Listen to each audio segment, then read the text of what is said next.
अस्सलामुअलैकुम रहमतुल्लाहि व बरकातुहू। मैं हूं तनवीर हुसैन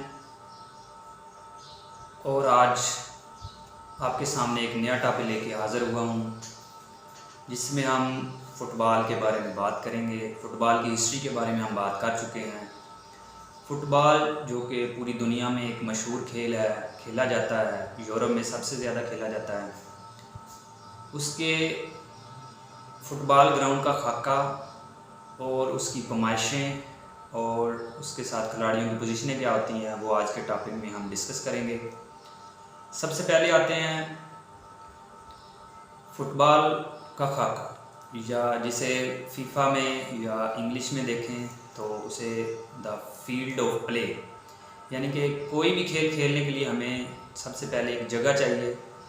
वो जगह हम देखेंगे कि फ़ुटबॉल खेलने के लिए हमें वो जगह कैसी चाहिए, वो कितनी होनी चाहिए, उसकी लंबाई या चौड़ाई कितनी होनी चाहिए। फ़ुटबॉल के खेल में फील्ड ऑफ प्ले जो है वो उसमें दो चीज़ें देखी जाएंगी। सबसे पहली चीज़ जो है वो फील्ड का सरफेस है, कि जिस जगह पर हमने खेलना है उसका सरफेस जो है, उसकी तय जो है वो कैसी है।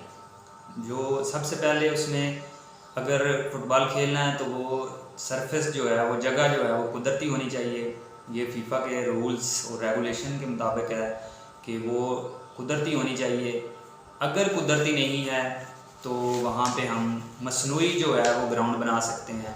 मसनूई ग्राउंड में आस्ट्रोटर्फ इस्तेमाल किया जाता है या मसनूई घास इस्तेमाल की जा सकती है, लेकिन उसमें इस एक बात का ख्याल लाजमी रखा जाएगा कि वो आस्ट्रोटर्फ हो या वो मसनूई घास हो तो उसका कलर जो है, उसका रंग जो है वो मस्ट बी ग्रीन होना चाहिए, सब्ज़ होना चाहिए। उसके बाद दूसरी जो इसकी फील्ड प्ले की जो मेन चीज़ है वो है फील्ड मार्किंग। जो फील्ड की मार्किंग है कि इसकी लंबाई या चौड़ाई कितनी होनी चाहिए। फील्ड मार्किंग में दो चीज़ें हैं। सबसे पहली चीज़ जो है वो लंबाई की लाइनें हैं, जिन्हें हम लॉन्गर लाइनें हैं, जिन्हें हम टच लाइनें कहते हैं, और जिसकी चौड़ाई की लाइनें होती हैं जिन्हें शार्टर लाइन या फिर गोल लाइन के नाम से जाना जाता है। उसके बाद इसकी डायमेंशंस आ जाती हैं कि डायमेंशंस में हम उनकी तमाम पैमाइशें देखेंगे, जिसमें हम गोल पोस्ट, उसका दरमियानी फासला कितना होता है, उसकी ऊंचाई कितनी होती है, गोल एरिया कितना होता है, पेनल्टी एरिया कितना होता है, उसके बाद पेनल्टी किक का निशान कितने मीटर पे होता है। ये सारी बातें डायमेंशन में आएंगी। इनको एक एक करके डिस्कस करते हैं। डायमेंशन में हम सबसे पहले हमने बात की है पहले कि जो फील्ड ऑफ प्ले होगा वो रेक्टेंगुलर होगा। रेक्टेंगुलर से मुराद मुस्ततील, यानी कि दो लंबाइयाँ होंगी और दो चौड़ाइयाँ होंगी। लंबाइयाँ जो है वो मुस्ततील में चौड़ाइयों से ज़्यादा होती हैं। टच लाइन जो होती हैं वो लंबाई की लाइन होती है। उनकी पैमाइश जो है 100 से 110 मीटर। इंटरनेशनल जितने भी मुकाबला जात होते हैं वो 100 मीटर से 110 मीटर तक उसकी लंबाई रखी जाती है, और उसकी चौड़ाई जो है वो 64 मीटर से 75 मीटर रखी जाती है। इन 64 और 75 मीटर में जो लाइनें लगाई जाती हैं, हर लाइन जो है वो 5 सेंटीमीटर चौड़ी होती है। लाइनें जो हैं वो ग्राउंड का हिस्सा होती हैं। इसको भी हम जब गोल कैसे होता है उसमें पढ़ेंगे तो मज़ीद डिस्कस करेंगे। दोबारा वाज़े करता चलूँ कि डायमेंशन में सबसे पहले लंबाई की लाइनें, जिनको टच लाइन कहते हैं, उनकी लंबाई 100 मीटर से 110 मीटर, और चौड़ाई की लाइन जिसे गोल लाइन कहते हैं वो 64 से 75 मीटर होती है।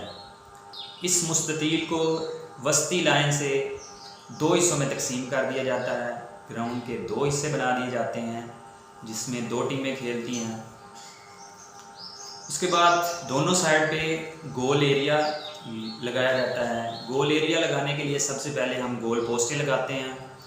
गोल पोस्ट की बात कर लेते हैं। गोल पोस्ट जो है वो गोल लाइन के ऊपर बिल्कुल दरमियान में लगाए जाएंगे।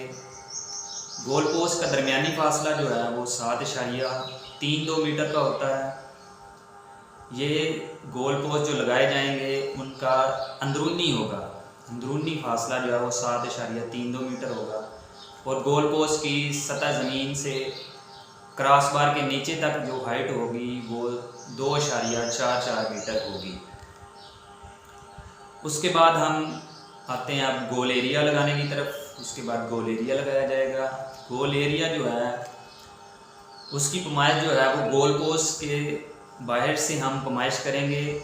गोल लाइन के ऊपर 5.50 मीटर पे निशान लगाएंगे दोनों तरफ। गोल पोस्ट के दोनों तरफ 5.50 मीटर के निशान लगाए जाएंगे और इन निशानात से ग्राउंड के अंदर की जानिब 5.50 मीटर की लाइनें खींची जाएंगी और उन लाइनों को आपस में मिला दिया जाएगा। तो ये हमारा गोल एरिया हो जाएगा जो कि 5.50 मीटर और टोटल उसकी लेंथ जो होगी वो 18.32 मीटर बनेगी। अब हम बात कर लेते हैं पेनल्टी एरिया। पेनल्टी एरिया जो है इसमें पेनल्टी एरिया जैसे हमने गोल एरिया लगाया है, गोल एरिया के अंदर हमने 5.50 मीटर पे निशान लगाया है, लेकिन पेनल्टी एरिया का जो निशान होता है वो 16.50 मीटर होता है। वो गोल पोस्ट के दोनों तरफ लगाया जाता है। गोल पोस्ट से दोनों तरफ 16.50 मीटर और इसी तरह ग्राउंड के अंदर 16.50 मीटर के निशान खींचे जाते हैं और उन निशानों को आपस में मिला दिया जाता है। उन लाइनों के सिरों को आपस में मिला दिया जाता है जिनकी लंबाई जो पेनल्टी एरिया की जो लंबाई है, लेंथ जो है वो 40.32 मीटर बनती है। तो इस एरिया को पेनल्टी एरिया कहा जाएगा। गोल एरिया और पेनल्टी एरिया के अंदर सिर्फ गोलकीपर जो है वो हाथ से बॉल को पकड़ सकता है, ये उसके लिए लगाया जाता है। उसके बाद पेनल्टी किक का निशान लगाया जाता है। सबसे पहले पेनल्टी